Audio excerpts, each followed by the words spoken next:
ये रहे आपके सब प्रश्न पत्र। व्हाइटनर का उपयोग करना मना है। यदि किसी भी विद्यार्थी के पास हो तो कृपया मेरे पास जमा कर दें। सभी को शुभकामनाएं। समय समाप्त। कृपया अपनी उत्तर पुस्तिकाएं जमा कर दें। मैम, व्हाइटनर का इस्तेमाल करना क्यों मना है? व्हाइटनर एक हानिकारक पदार्थ है। इसको सूंघने से दिमाग और तंत्रिका तंत्र पर बुरा असर पड़ता है। ये ड्रग लेने की लत को भी बढ़ावा देती है। हमारी सरकार ने 18 साल से कम उम्र के बच्चों के द्वारा करेक्शन फ्लूइड, व्हाइटनर आदि का उपयोग करने पर रोक लगा दी है। अच्छा, अब मैं समझा और अब मैं अपने दोस्तों को भी समझाऊंगा। धन्यवाद मैम। विजय, हमारे स्कूल का जोनल फुटबॉल मैच अगले महीने होगा। तुम टीम के बेहतरीन खिलाड़ी हो, लेकिन अभ्यास करने नहीं आते हो। सर, मेरी तबीयत ठीक नहीं है। मैं कल अभ्यास करूंगा। इरफान, तुम्हें विजय के बारे में कोई जानकारी है? वह इन दिनों तनाव में दिखता है और उसका व्यवहार भी बदल गया है। आप सही कह रहे हैं सर, मैं उससे बात करूंगा।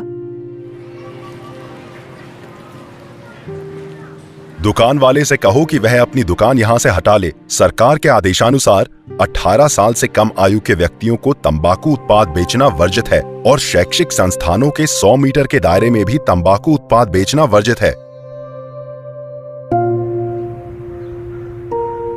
विजय, तुम अकेले क्यों बैठे हो? क्या बात है? इरफान, मुझे मदद की जरूरत है। तुम्हें तो पता ही है कि मेरी पढ़ाई सही नहीं चल रही है और परीक्षा भी शुरू होने वाली है। इससे मेरा तनाव बढ़ गया है। हाल में मेरी दोस्ती मेरे पड़ोस के कुछ बड़े लड़कों से हो गई है। कुछ दिन पहले उन्होंने मुझे तनाव दूर करने के लिए सिगरेट और कुछ पाउडर जैसी चीज दी थी। मैंने वो इस्तेमाल किया और अब उसकी लत लग गई है। वो लड़के मुझे घर से पैसे चुराने और उन्हें देने के लिए कहते हैं। ओहो विजय, ये तो खतरनाक है। मुझे लगता है हमें तुरंत तुम्हारे माता पिता से या टीचर से मदद लेनी चाहिए। धन्यवाद इरफान। मैं अपने पीटी टीचर से बात करूंगा और रोजाना फुटबॉल का अभ्यास करने की कोशिश करूंगा। विजय, उठ जाओ। क्या किसी को पता है इसे क्या हुआ है? इसने मुझे बताया कि इसके कुछ दोस्तों ने पाउडर जैसा कुछ मादक पदार्थ दिया था। ओह नहीं, ये तो गंभीर मामला है। कृपया प्रिंसिपल को बताओ और हम इसे अस्पताल ले चलते हैं। कृपया कोई इसके माता पिता को भी सूचित कर दो। विजय अब खतरे से बाहर है। हमें इसमें नशा लेने के कुछ शुरुआती लक्षण दिखे हैं और कुछ दिनों तक इसका इलाज चलेगा। हमें विश्वास है वो ठीक हो जाएगा। धन्यवाद डॉक्टर, आपने मेरे बेटे की जिंदगी बचा ली। मैं हमारे आसपास हो रही समाज विरोधी गतिविधियों की शिकायत स्थानीय पुलिस को दर्ज कराऊंगा। डॉक्टर, यह बहुत दुर्भाग्यपूर्ण है। मैं स्कूल के प्रिंसिपल से हमारे सीनियर विद्यार्थियों के लिए जागरूकता शिविर लगाने और परामर्श कार्यक्रम आयोजित करने का अनुरोध करूंगा, ताकि हमारे स्कूल के बच्चे नशीले पदार्थों के चंगुल में नहीं फंसे। और इस प्रयास में उनके माता पिता को भी शामिल होने का आग्रह करूंगा। हम इस कार्यक्रम में बतौर वक्ता आपको आमंत्रित करेंगे। ये बहुत अच्छी पहल है, मैं जरूर आऊंगी। धन्यवाद। प्रिय विद्यार्थियों, शराब, तंबाकू और नशा लेने की शुरुआत आमतौर पर किशोरावस्था में होती है।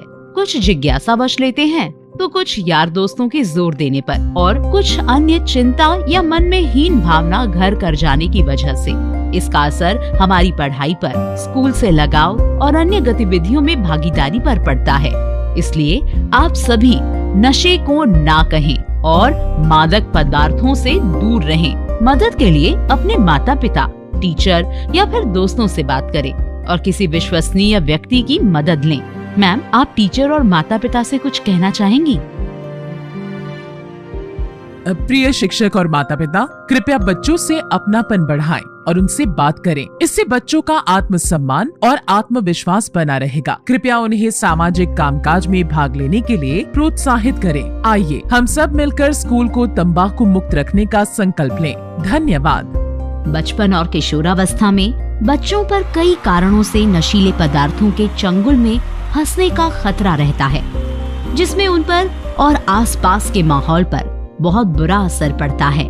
नशीले पदार्थों का बच्चों के मानसिक एवं शारीरिक स्वास्थ्य और कुल मिलाकर उनकी खुशियों पर बहुत बुरा असर पड़ता है। इसलिए उनके माता पिता और शिक्षकों को चाहिए कि वे बच्चों को ज्ञान और कौशल प्रदान करें जो उनके आत्मसम्मान को बनाए रखने में सहायक होगा और उनमें जिम्मेदार नागरिक बनने की क्षमता का विकास करें। विद्यार्थियों को बुरी आदत में साथ देने वालों से दूर रहना चाहिए और जरूरत पड़ने पर अपने दोस्तों, शिक्षकों, माता पिता और किसी अन्य विश्वसनीय व्यक्तियों की मदद लेनी चाहिए। बच्चों, नशीले पदार्थों के खिलाफ इस जंग में आप अकेले नहीं हैं। यह हम सब की जिम्मेदारी है कि नशीले पदार्थों की रोकथाम और इस समस्या का निदान करें।